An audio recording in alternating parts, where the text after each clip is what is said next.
Donald Trump has banned Tanzanians for going to America. I don't know why. Maybe because of security reason. Maybe because of they don't align economically. Because they are not in the same page. Because Tanzania is not giving them access. I may say some people will think it's because of the chaos that happened in Tanzania.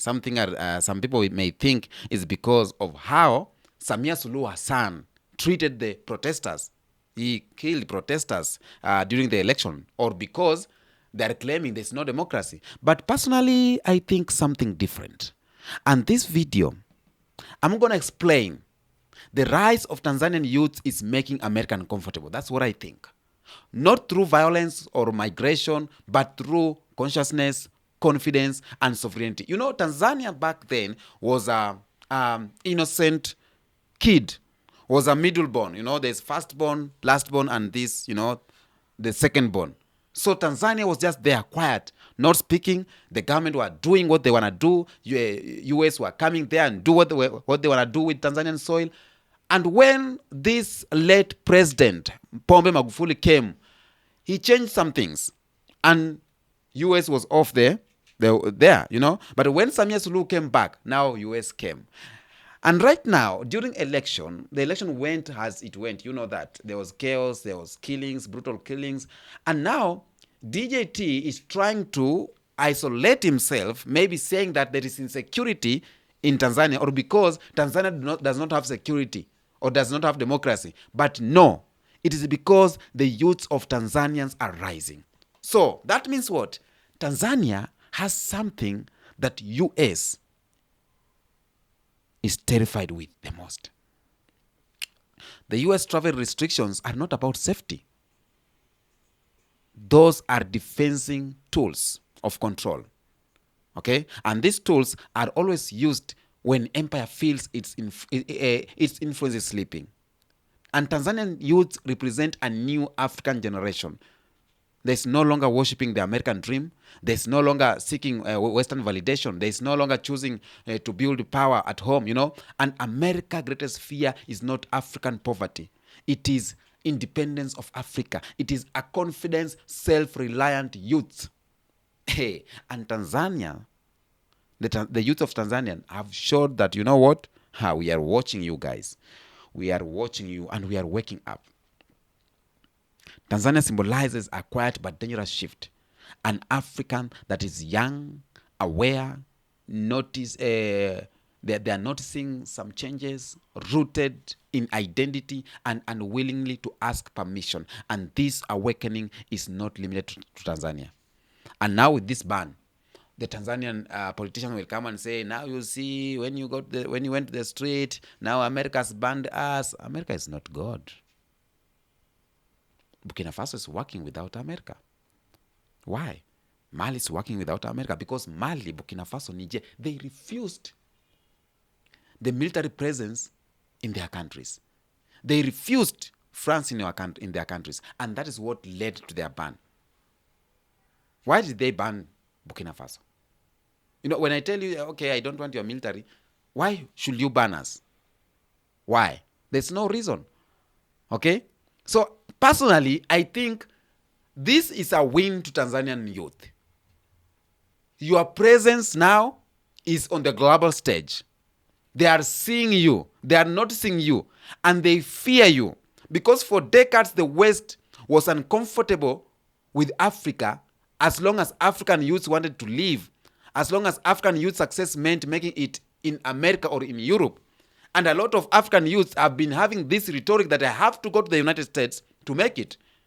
I have to lick them asses to make it. You know, like, personally, not even some people from Nigeria, personally, as Kenyan based, when I was growing up, I was thinking that I have to align myself with white people so that I can feel good. I have, you know, even sometimes we are making videos, I'm applying some flour on my face so that to be white. And then, you know,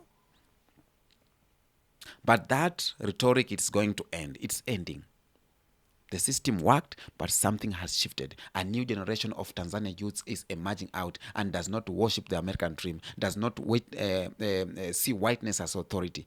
These youths, they does not see the West as destiny. So when young people stop dreaming about you, your power weakens. And America thrives on being seen on the final destination. So when a generation decides that we can build at home, the illusion starts degrading. It starts going down. Okay? Tanzania is not loud. It is not staging coups. It is not threatening wars. But that's exactly what makes it dangerous empire. Now, the leaders did what they did. Samia Suluhu did what she did. And now DJT he's using the killings to say that it's because of insecurity. But no, it is not because of insecurity.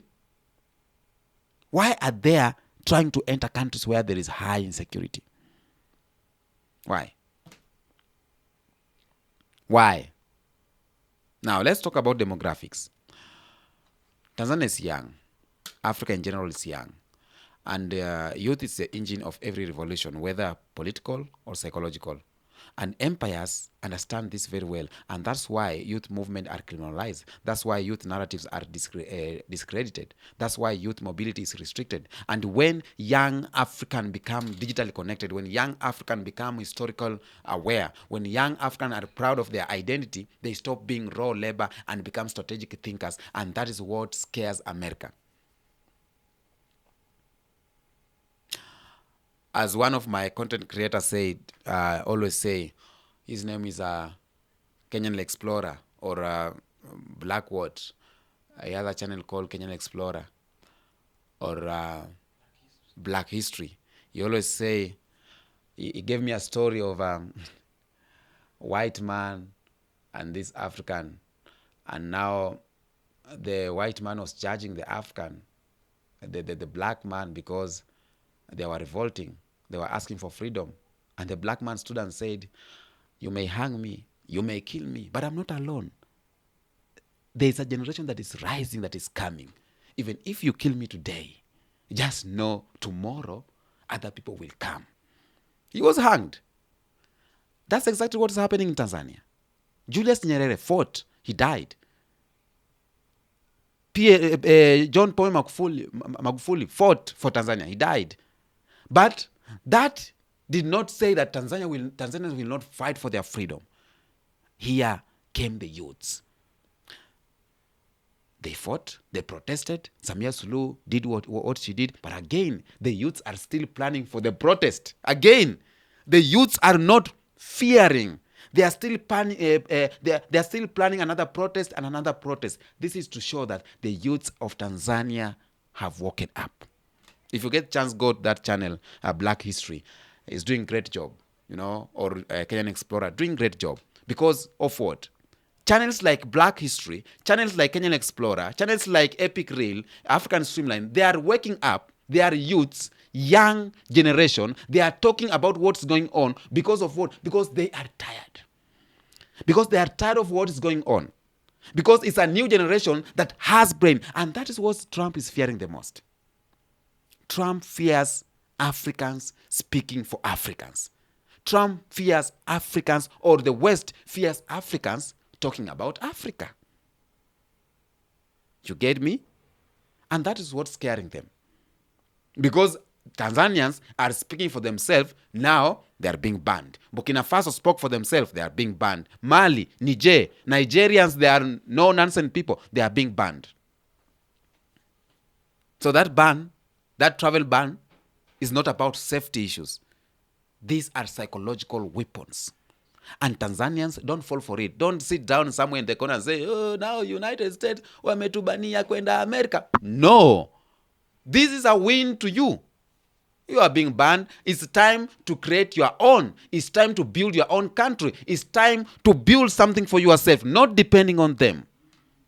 Not depending on the US, not depending on these countries. Now, when you are being banned for not going to make it in America, now try to make it in Dodoma. Try to make it in Dar es Salaam. Make it in Mwanza. Make it somewhere in Zanzibar. Create your own happiness from within. You feel me? Sijui mnanielewa vipi? Watanzania wenzangu na Waafrika. Let me say this. Trump worldview is very simple. In his mind, strong means you have to be loyal. Weak means exploitable, and independence means hostile. And Tanzania does not beg. Right now, the youth are not begging anymore. Tanzania does not bow. Tanzanian people, I'm not talking about the politicians. I'm talking about the people of Tanzania. And Trump fears an Africa that keeps its youth, an Africa that builds internally, an Africa that refuses to export talent for validation. Because if Africa thrives without if Africa thrives without America, then the American myth collapses. Yeah?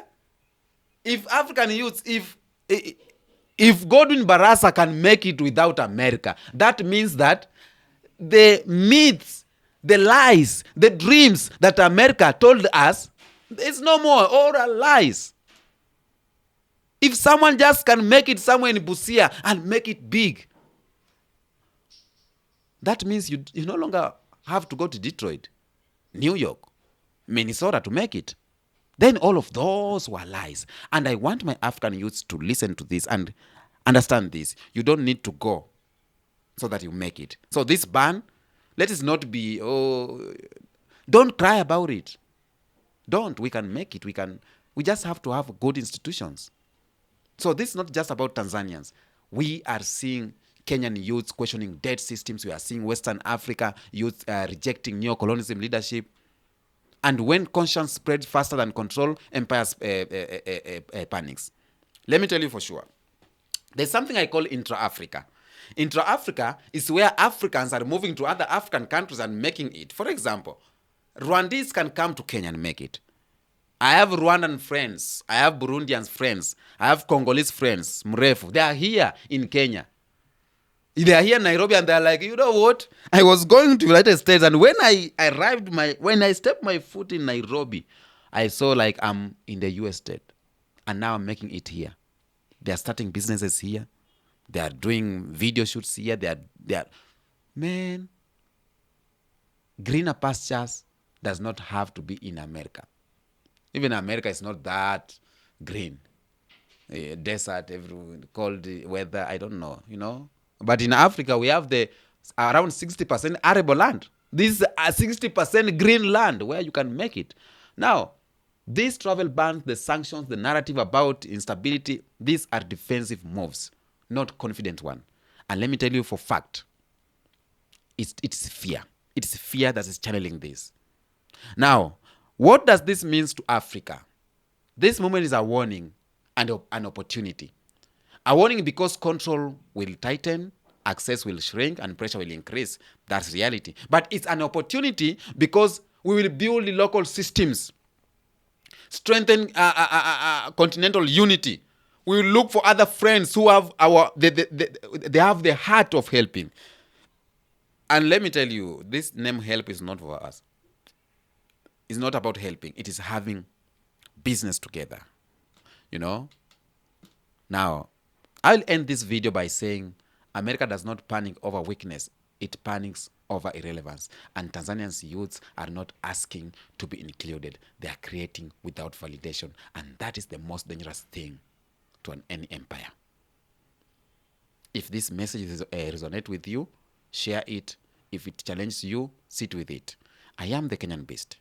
And this is New Africa. I have a channel called Kenyan Beast. I will share it down here. Please make sure you subscribe to this channel so that we learn more. This is our country. This is our continent. We need to make it. Until next episode, peace out. This is New Africa, where we tell African stories.